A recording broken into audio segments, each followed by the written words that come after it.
নমস্কাৰ, এই নতুন চাকৰি আপডেট লৈ আহিছোঁ। কেন্দ্ৰীয় চৰকাৰৰ ফালৰ পৰা এটা নতুনকৈ ভেকেঞ্চি ৰিলিজ কৰিছে, য'ত ৬,২৩৮টা ভেকেঞ্চি খালী হৈছে গ্ৰেড 3ৰ কাৰণে। আৰু এই ভেকেঞ্চিনো কি হয় আপোনালোকে এই ভিডিঅ'তে জনাই দিম। চ' ভিডিঅ'টো শেষলৈকে চাব। চেনেলটো নতুনকৈ ভিজিট কৰিলে ছাবস্ক্ৰাইব কৰিব নাপাহৰিব।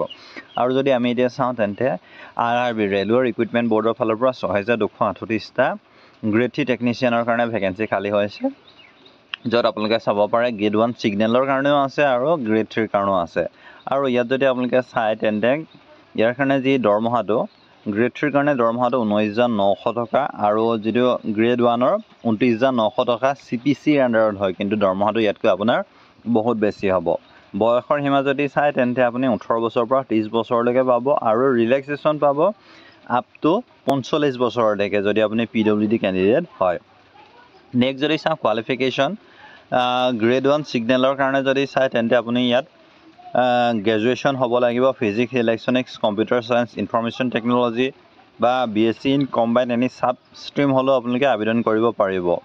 নেক্সট যদি চাই তেন্তে 3 বছৰ ডিপ্ল'মা ইন ইঞ্জিনিয়াৰিং হ'লেও আবেদন কৰিব পাৰিব। নেক্সট আমি এতিয়া চাওঁ টেকনিচিয়ান গ্ৰেড 3ৰ কাৰণে, য'ত আপোনালোকে 10 পাছ কৰিছে, ITI ডিপ্ল'মা আছে, তেতিয়া আবেদন কৰিব পাৰিব। নতুবা আপুনি মেট্ৰিকুলেশ্যন কৰিছে অৰ্থাৎ 10 কৰিছে, তাৰপিছত SSC প্লাছ কোৰ্চ কমপ্লিটেড এক এপেণ্ডিচিপ যদি আছে তেন্তেও আপুনি আবেদন কৰিব পাৰিব। ইয়াৰ কাৰণেও আপোনালোকে এপ্লিকেশ্যন ফিজবিলাক 250 হয়, 250 ৰুপিজ আৰু আদাৰ্ছৰ কাৰণে 500 হয়। অনলাইন যোগেদি পে'মেণ্ট কৰিব লাগিব। অনলাইন আবেদন যদি কৰিব বিচাৰে তেন্তে 28 জুনৰ পৰা অনলাইন আবেদন আৰম্ভ হৈ আছে আৰু 28 জুলাইলৈকে আবেদন প্ৰক্ৰিয়া চলি থাকিব। ডেছক্ৰিপশ্যনতে লিংক দিয়া আছে, তাৰ পৰা গৈ আপোনালোকে আবেদন কৰিব পাৰিব। ইমানেই আছিলে, ধন্যবাদ।